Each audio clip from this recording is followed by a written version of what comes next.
Hello, everyone, and welcome to the podcast Strong, Grounded, Unstoppable.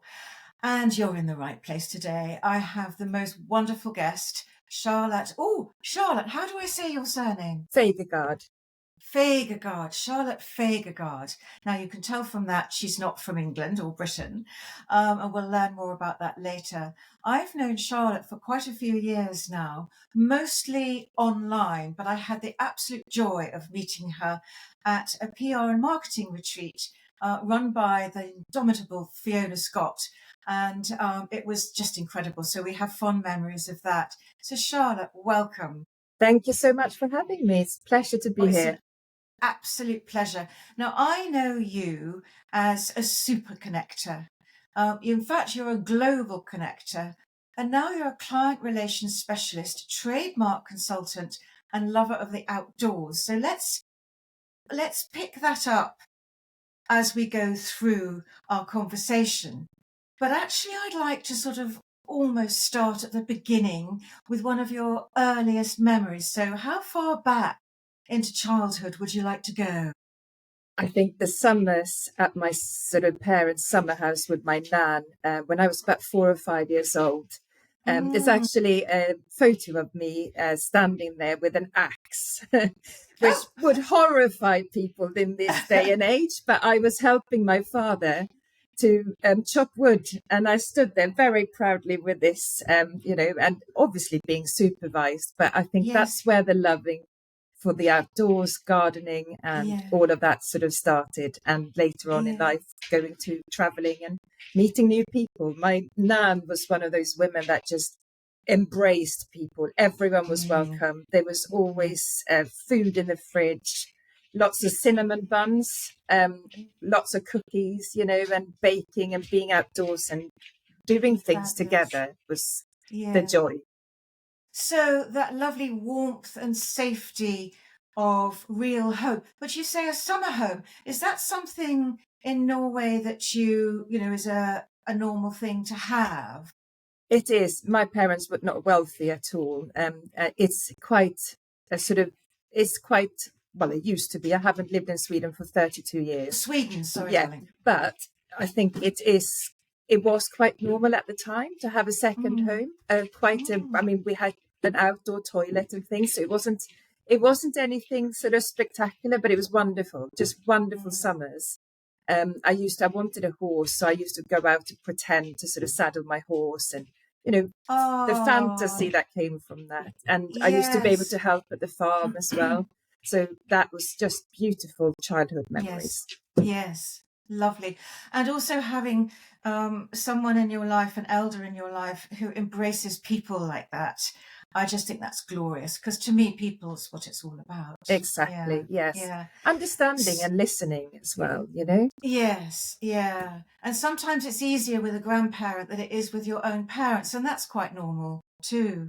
Yeah, definitely. Yeah. So that gave you a good grounding, you would say. Absolutely. And your love of the outdoors. So do you want to fast forward? What did you start to do? What was your passion to do? What did you want to be when you were grown up? Oh, I wanted to be a famous rock star, I think, was my first memory. Luckily, before X Factor and all of those kind of reality programs, I realized that I couldn't sing very well. So that was probably a blessing, to be honest with you, because it's quite a tough industry, especially if you can't sing very well. But we used to have these, miming in schools, and we used to dance in front of the class, and all of those sort of performing, if you like. I loved it. Yes. Yeah. I then moved to, I wanted to travel. When I was 14, decided that it was a good idea to do my A-levels first and save up some money to go traveling. And that's what I did. Well done. So I went to the US when I was 18 on my own and was there as an au pair. I just absolutely loved meeting new people and travel. Whereabouts? City or country? San Francisco, which was fabulous. Oh, gorgeous. Yeah, absolutely gorgeous. And that was the start of kind of becoming a bit of a globetrotter, to be honest with you. And being able to connect with people was my strength and has always been throughout my whole career. And I know you mentioned about Super Connector. Well, people usually say it's a little bit like Tinder, but with businesses, because you meet people and then I go, well, Susie, you need to speak to so-and-so. And most of the time it works out really well. And you end up having a really, good relationships with lots of different interesting people. Yeah, that's fun. So I could definitely swipe right with you. And Let's you hope have so. been, yeah, and you have been, I know, much appreciated for the connecting that you do. And it's just out of the kindness and, wanting to help people move forward and to support them. Because like me, when you work on your own, when you're a solopreneur, um, and with no available funds to really invest in the kind of help that would have been amazing. It's hard. It's very hard doing that. For me, I felt very lucky because I absolutely love what I do. And so I generally can't wait to get to my desk and get going. And now, of course, I have the support of my partner, Damien. I've definitely saved the best till last. At the age of 67, I'm now with a man who, not just personally, but with my business and everything, is super supportive. He created my website for me, and he's just there, because he's built a successful business with his worldwide photography workshops and things. So anyway, how long were you au pairing, and did you stay in San Francisco? Did you want to travel in America? Yes, I traveled in America. I think the most beautiful place I went to was Grand Canyon, and that's partly where my love for mountains started. It was just, I remember because in those days, obviously, we didn't have phones, so you developed all the photos, and I had 3 rolls of photographs of Grand Canyon because it just, whatever you saw, you just couldn't take the perfect picture. It's just stunning. Yeah. But and also to get the scale of it, I suppose, was very difficult. I stayed in America for a year, and then I went back to Sweden, but then decided to move to London shortly after. And that was my embrace of basically being successful in hospitality. I was running my own wine bar at 19, which was just your very own. Yes, wine bar. I was the manager, so I didn't own it, but I was running it at 19. But at 19 to manage it, that's a big responsibility. It was fabulous. I loved it. What is it within you that you feel enabled you to do that? Number one, at such a young age, but number two, in a country that's not, your own land. I think I just I've always wanted to thrive, and putting myself into challenges was something I always did. I was very pleased to be running a supermarket, sort of like quite a big Morrison equivalent when I was 15, and nobody wanted the responsibility. And I was worried because some of the cashiers had worked there for 20 years. And I thought, what are they going to look up to 15? I did it for 2 summers when I was 15 and 16. Good heavens. And it was just, they didn't want the responsibility. They wanted to just go into work. And that was, for me, it was a challenge, and I loved it. So, you've used, and this is the mark of a strong, grounded, unstoppable woman, you've used challenges to enable you to thrive. You've seen them as an opportunity rather than a threat. And that's a fantastic example. So when you went for that, did you know you could do it? Or did you think, well, I'm going to give it my best shot? How did you go into it knowing, I knew I in could yourself? do it, but I did have a very, very lovely person who'd been managing and was moving on for traveling. And he was the one that pushed me forward. And he sort of said to the gentleman who owned it, he said, Charlotte needs to take over from me because she can do it. And I know she can do it well. So I owe it to him, really. Sadly, he's no longer with us. But yeah, he was amazing. He was a really, really massive support for a young girl. It was fabulous. Lovely. And what did you think of London when you first came over? Oh, I loved it. And it was so different because America, when you live in San Francisco, you don't travel on the train after 6 o'clock. We're talking 33 years ago, but you just didn't. So coming to London, where people were still on the tube, you could go on the last tube home, you felt safe travelling around. It was a real eye-opener. It felt very much like community in a big city. Yes, I think I lived in London for just a year, and I think with London, it's a big place made up of lots of communities. Definitely. And yes, you can whiz between them on the underground, but it is definitely made up of communities. Yeah. So, And that's what I love about London, to be honest with you, because wherever you live, and I lived in so many different places, you find a community within that. Pimlico, for example, which is close to Victoria Station, which is obviously a massive touristy part. Pimlico, you've got a little market and everybody knows everybody. And it's just beautiful. It really is. The love for community was there with me from the very beginning. And I think that's thanks to my nan, to be honest. I would say, yes, she gave you such a fantastic grounding in people, the importance and the love of people. But there's something else that's driven you that I've read about you. You say it's one thing, whether it's business, travel, people, that's always driven you, and that is curiosity. Yes, definitely. Yeah, definitely. Yeah. I think curiosity about other people and their cultures and, different languages as well. I love the fact that when you travel, you can obviously meet so many different eras of what people have been through. And one of my skills that I know I'm really, I take the time to listen. I think it's important to understand what relationships other people have, and listening is definitely one of those skills that I love, because I think within business, we were talking about business, and business is hard. And I think you've got to learn to find networks that relate to you, and build relationships, not just for the business, but for your personality and for you as well. Totally agree. And one of the most exciting things that's happening to me at the moment, I've been very blessed with a lot of external support, people who love me, love what I do, encourage and support me, and, with putting me forward for some awards or whatever. But it's been really incredible, because I grew up with no self-worth and actually feeling suppressed and feeling less than and unworthy. And so to have this now, better late than never. But what I've really spoke about last week to Damien was that I have really found, for me now, what I'm doing, my real circle of influence. And it's because of Simone Vicenti, sort of persisted slightly on LinkedIn to get me to hop onto one of his things, which was fantastic.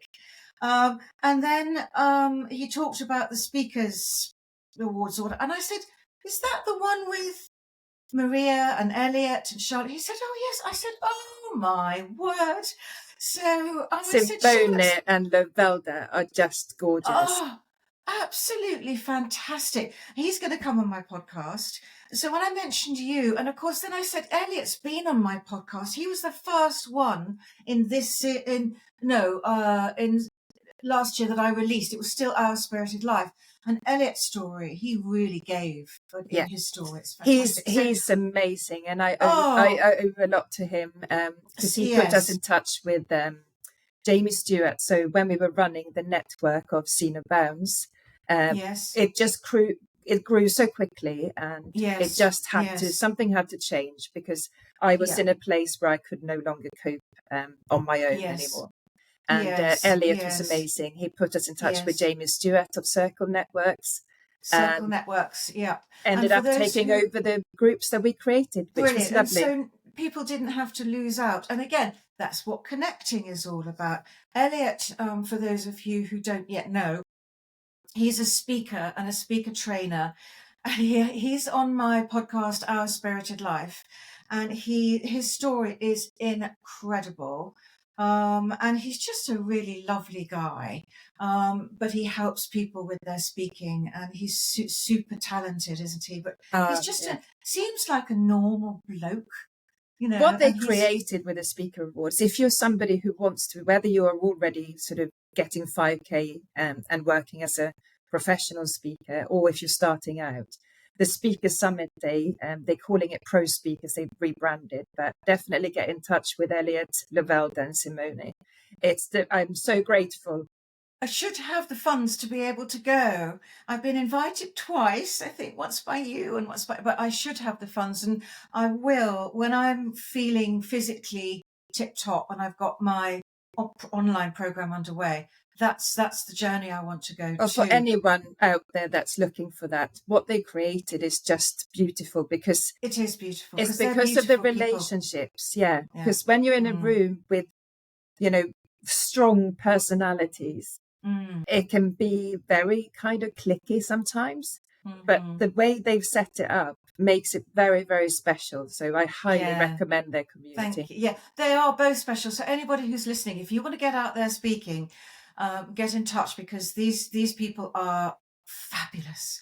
So curiosity, yes, how people tick. So you, with your background in hospitality and corporate business development, you learn that the key to success isn't just strategy, it's connection. It's the And people. You can't run a successful business if you don't have people that are going to make you and help you, support you to make that successful. You can't do it on your own. And I learned that the hard way when I moved finally to Wales and opened my own sort of restaurant. It was through hard work of doing a lot of those things on your own, but you need your team. And moving somewhere where you don't know anyone is something that I've done a few times in my life, through various changes, because life is a journey. And, sometimes opportunities comes up where you need to sort of strengthen other sides of what you're doing. And I think that's where business development really comes into its own. When you're sometimes taking a step back and looking what you created together with a team. And all of them, and I've seen that a lot in middle management, that sometimes they get thrown in the deep end and don't really know how to take on the new role. And I think that's really where you can get so much support and learn, because you don't have to be just the boss. You need to learn what people take from and what the reason for them for being there every day, because we're not all the same. No, and I love teams. I love even if you're leading, you're still part of the team. And when I was doing direct selling and network marketing with various beauty products and clothes and things, you are only as good as the support you give your team. And there's a great saying when I done my written my Women of Spirit books that a rising tide raises all ships, and we were all wanting to be on that tide and raise each other and help, and I think that's what makes the world go round, isn't it? Community, compassion, connection. So I mean, I love what you do. So how did that go? You opened a restaurant in Wales. Oh, How it was long ago fabulous. was that? Oh, Frill. 6. I moved and I sold my part of it 2010. But I'm still, friends with most of the village. And sadly, the pub is no longer running because a lot of those small sort of individual places have sort of closed down through COVID and so on. But and moved on. But it was fantastic. It was my absolute life. Oh, but would you ever do it again? No, not now. No, not now. So I value my time. Yes, your free time. So now you are working in intellectual property with a company.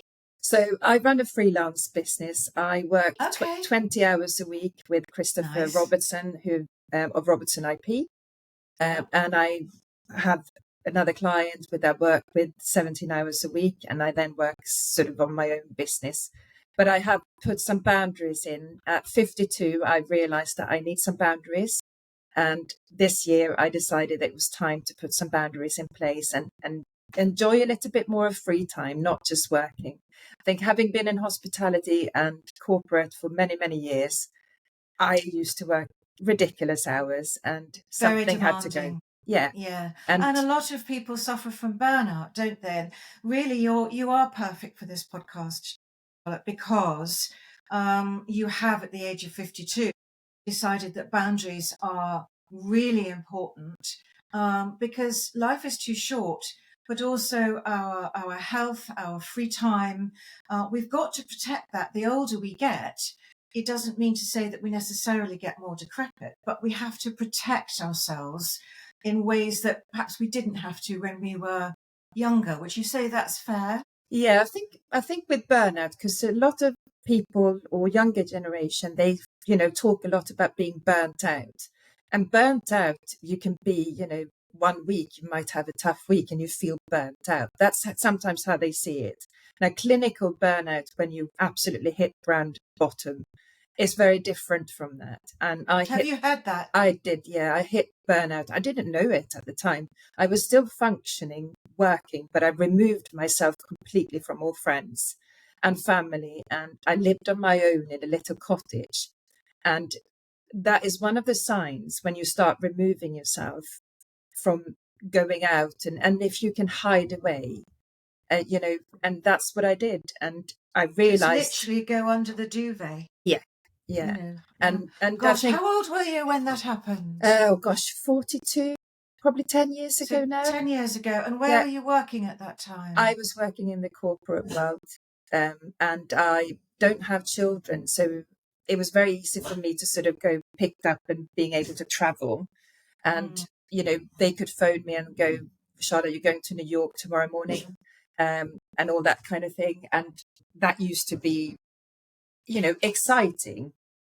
And then it came Mm. to a point when it was no longer exciting. And did they ask you to do it? By the way, it's not a builder or some strange person on Charlotte's feet there. It's her dog. Yes. She's asking for more food. We won't be long. She absolutely saved. I think her and the housemate that I had at the time who was working with me was Yeah. my saviors. Okay. Because I had Wow. something to live for, to get up for. Okay. I had to, Right. keep going for Had them. to take the dog for a walk, had to Yeah. feed her. Okay. So anyone who's going through a serious burnout like that, if you don't have friends around you that you feel like you can talk to, I highly recommend people like the Samaritans. Don't shut yourself away. The one book that helped me, which I'm going to give a shout at, is Beverly Jones, Made It Through the Rain. Okay. Brilliant. It's fantastic. It just makes you realize that you're not on your own. Yeah, well, this is why I kind of do what I do in all the different ways, to help people know that they're not on their own. No, because you think And- you're the and only actually, one in the world at the time. Yes. And we all, because at that time, our brain isn't functioning in the way that it would be when we're feeling great. Of course it isn't. And it is natural to want to hide away when you're feeling low, because apart from anything else, you don't want to bother with anybody with it, or you don't want to, it might be embarrassing. But getting help is so, so important, and knowing that, and it's nothing to be afraid of or ashamed of or embarrassed by. I was embarrassed because I've always been the strong one. I was a strong, girl growing up, and, I've done so many things, and I was embarrassed that I was feeling the way I was. And I thought, I can't go through anything like this because I'm strong, I'm tough, I'm resilient. But you are more resilient if you learn that there are people out there who wants to help you and you can get back up. Yes. And understanding that we're human. I used to push through and drive through, which is one of the reasons why in 2001, I ended up with ME. And then 20 years later with fibromyalgia, because you just keep pushing. And you think, you can do it. But it's, why? Put yourself through that. So before anybody ever gets there, just stop for a minute and practice just some self-care. And actually, I was on a radio program some time ago, and she asked me, Susie, what do you think is the most your biggest tip for people for self-care? And I said, believe that you are worthy of it in the first place. That's where you've got to start. Yeah, and Believe also that I you're think worthy. it's so obviously for me it's the outdoors. I've never been one who'd be able to sit indoors with my legs crossed and meditate. It's just not been me. And I knew I needed some space in my head to be able to quiet down all the negative thoughts at the time. And then I realized, you can meditate when you're out with a dog. There's so many different ways that you can do Yes, self-care. You because just got to find just for you. losing yourself in nature is probably more healthy than sitting indoors cross-legged. Being in nature, especially under trees. I always say to people, when you're under trees, look up.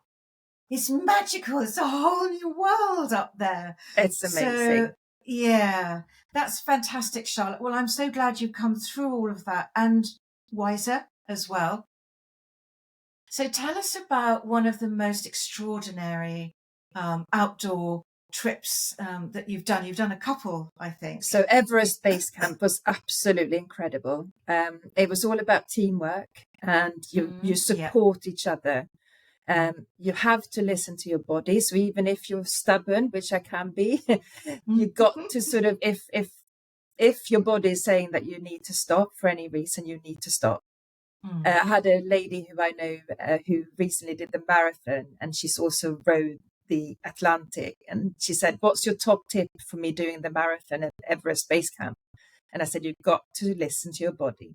I know how much you want to complete it, but if your body says no, don't do it, because that's where people hurt themselves, or worse than that." Kilimanjaro was the next one we did last year. I felt lonely on Kilimanjaro because you have to kind of go into yourself because it's so tough. Okay. It is really tough. You're completely exposed to the elements because there's no other mountains around you. Yeah. And I think that kind of brings that loneliness a little bit. It was still about the teamwork, but it was such a tough challenge. You just had to look after yourself. Yeah. Yeah. My daughter did that some time ago, and she said it was is it scree, where you go up and you're constantly slipping down all the time because of all this loose it's a tough challenge. But next year we got Machu Picchu booked with 4 ladies of various ages, and I can't wait because that is my happy place. That's going to have the element of beauty to it as well. Yes, it definitely will. And a lot of different cultures. I loved being in Africa. We went to visit a school, and just being reminded of how grateful we should be. And they have nothing, and they give so much. And they're happy. And they're happy. And we got a lot to learn from that. And Nepal was the same.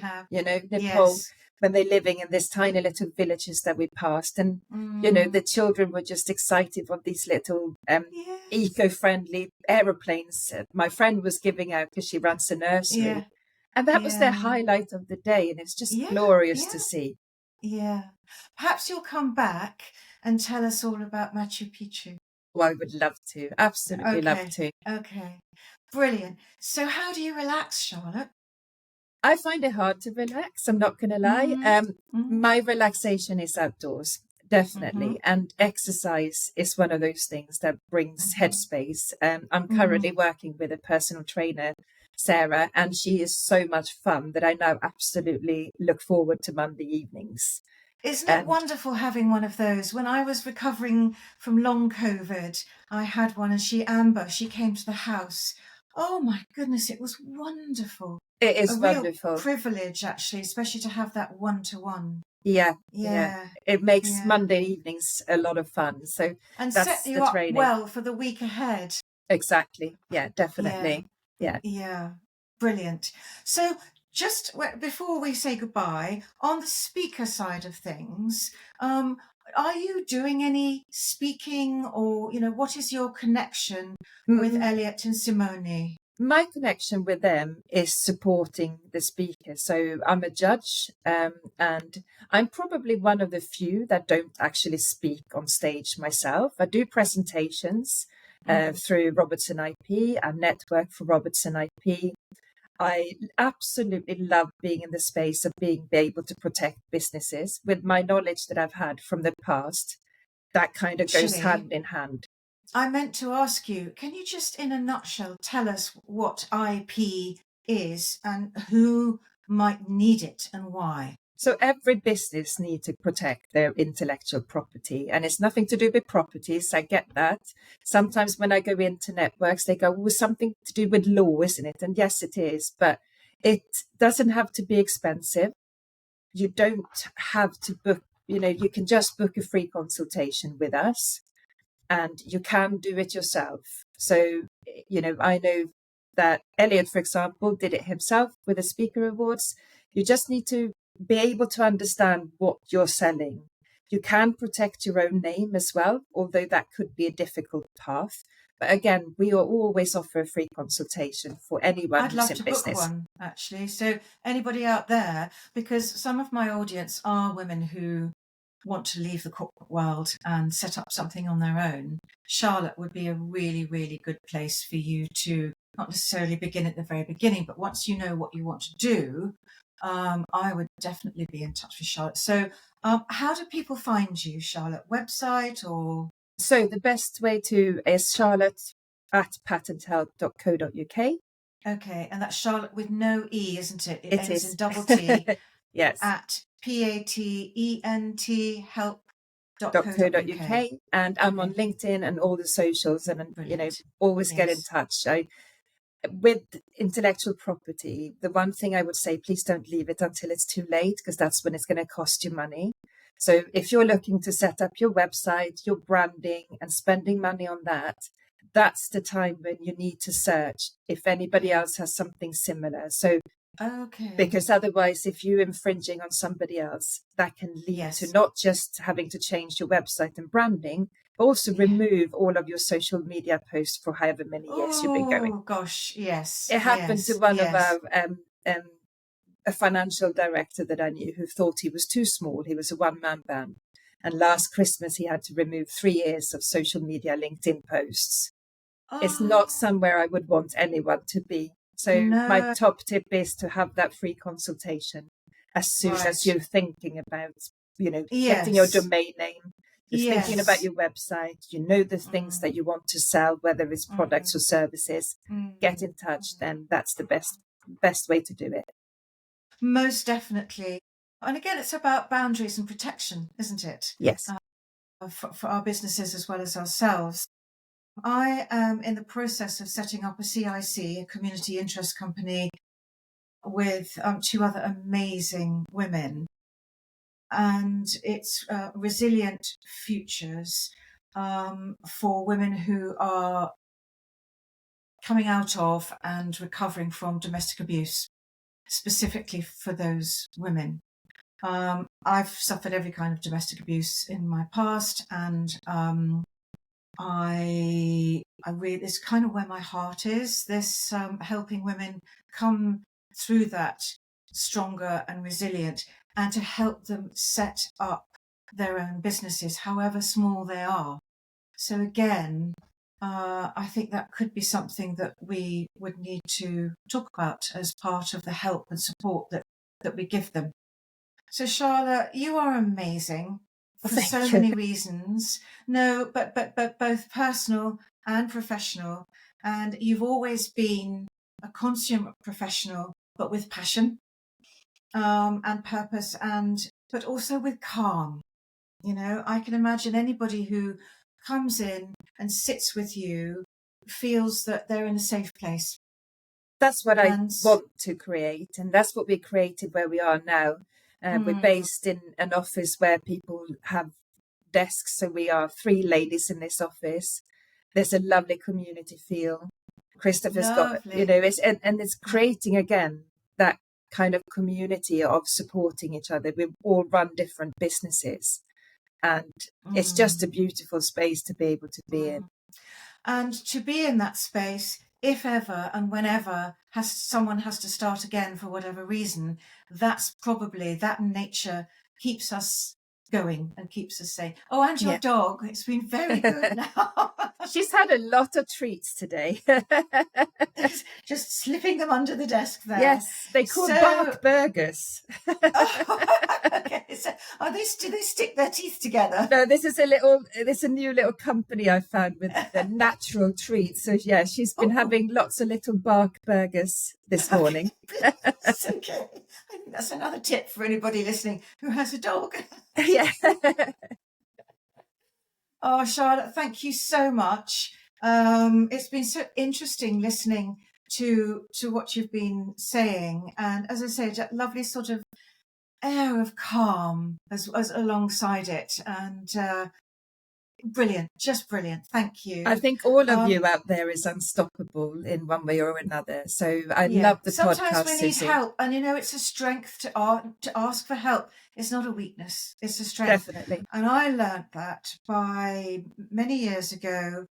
I posted on Facebook and I said, I don't really like asking for help. And someone came up and she said, Susie, ask for help. Number one, it's actually a strength. But number two, it makes those who want to help you feel better about ourselves. It helps us be the people we want to be because we can do something nice for someone. And now with the course that I've just about to launch, I've learned that the serotonin levels in the giver are higher than in the receiver. So people, please get out there. And if you need help, ask for help, whether it's from me, from Charlotte, from somebody close to you. Don't be afraid to ask for help. Go and do it. So Charlotte, can you stay on for a little bit whilst it catches up with the recording? I will say goodbye for now to our lovely people watching and listening. And I'll also say, if you like what you've seen and heard, please like and subscribe, and we'll be back again very soon. Thanks for being with us. Bye for now.